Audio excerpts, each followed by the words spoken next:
Hello everyone, my name is Von Marie Moniz. I am an event planner and owner of Lovely Events by Von, where we help you keep calm, stay lovely, and party on.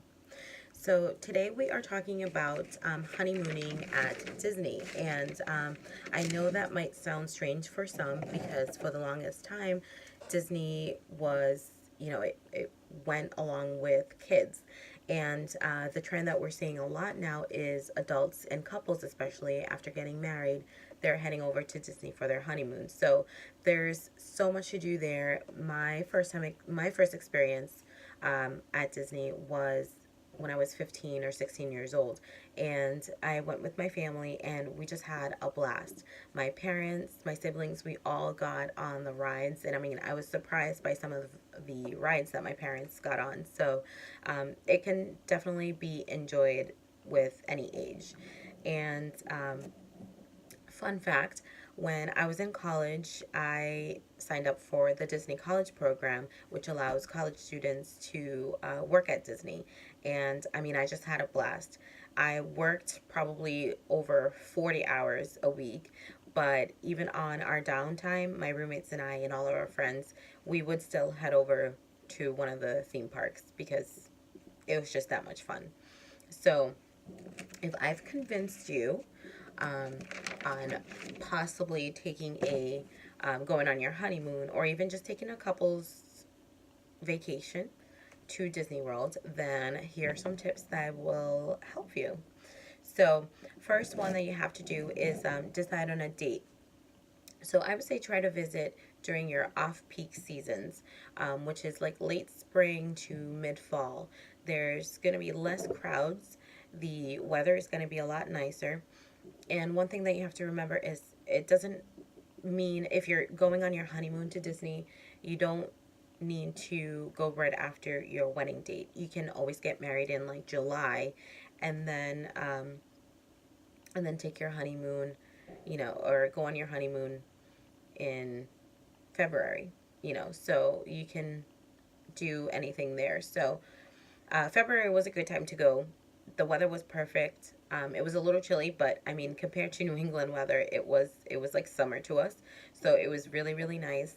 There wasn't a lot of crowds. We went during school vacation, so it was a lot of fun. If you are going on your honeymoon to Disney, then consider doing a Disney honeymoon registry.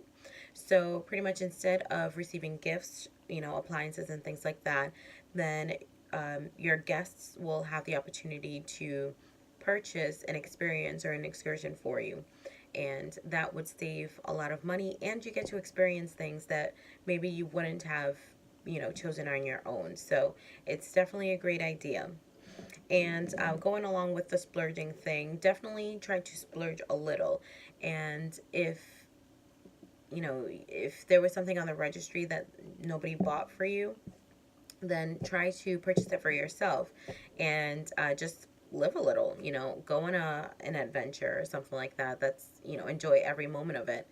And try to at least have one romantic dinner while you're there, because it is Disney World, and yes, you'll be surrounded by some children, but you also want to bring it back to the two of you and make sure that you are enjoying the moment, because Disney World it's the happiest place on earth.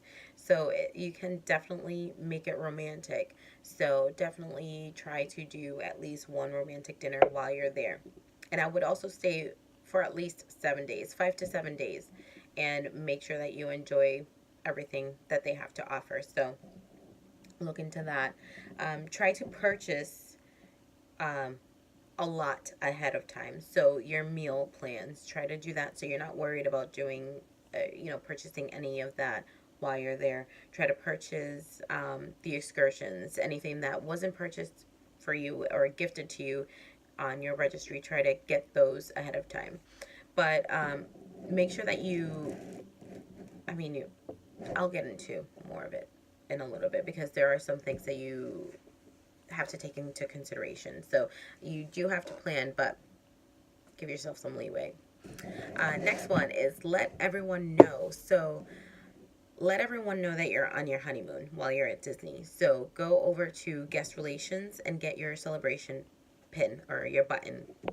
And that's going to let all of the cast members know that you are on your honeymoon. So the cast members are really good about pointing that out and making memorable and magical moments. So you will definitely get a lot of attention with the buttons. And while you're at it, might as well get the bride and groom, or the bride and bride, or the groom and groom ears, the Mickey ears. So that'll definitely get your attention. But it's cute and you can get a lot of pictures with that. So definitely go and get your buttons and your ears. You want to create an itinerary. So I know the last thing that you want to do after planning your wedding is plan some more while you're on your honeymoon. So I would say before you get there, try to decide on the parks that you want to visit, and try to decide on what kind of Disney adventure you want to have, whether you want to have like a low key and maybe visit one park, you know, maybe go to the beach instead, or spend some time by the pool. You know, just decide what you want to do and plan that out. Be sure to schedule some much needed downtime, because Disney World, there's a lot to see.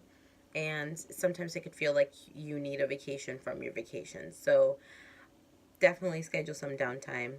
And while you're at it, schedule that romantic dinner. Take lots of pictures. I myself am pretty bad at this. I'm not very good with I'm very good with being in the moment. I'm not very good with capturing the moments, and sometimes I get so mad at myself because I don't have any pictures of anything that I've done. So definitely try to take lots of pictures and make those memories. Take advantage of the photo pass. There's going to be people there that will want to take pictures. Take pictures, and then you can pick those up.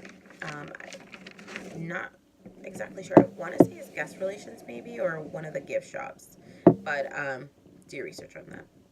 But take advantage of the pictures.